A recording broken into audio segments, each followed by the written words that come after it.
South Africa's ruling African National Congress will pick a new leader this weekend to replace Jacob Zuma. The stakes are high. The winner is likely to follow Zuma's footsteps to become the country's next president. As Reuters' Ed Stoddard reports, the corruption allegations that have plagued Zuma's tenure, and which he denies, will likely influence the vote.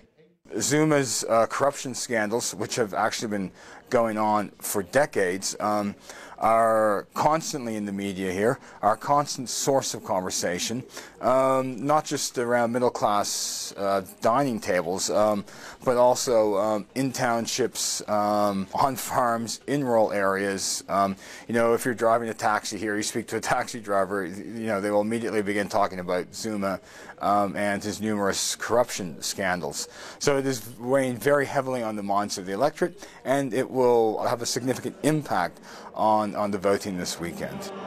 One frontrunner is Deputy President Cyril Ramaphosa, a former trade union leader and one of South Africa's richest people. He's seen as investor-friendly and has vowed to tackle corruption.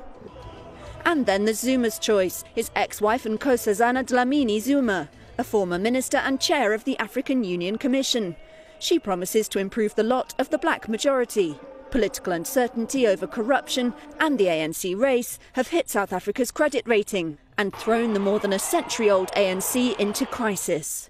The new leader of the ANC will also need to bring in policies that will help to revive economic growth. That could be a very tall order.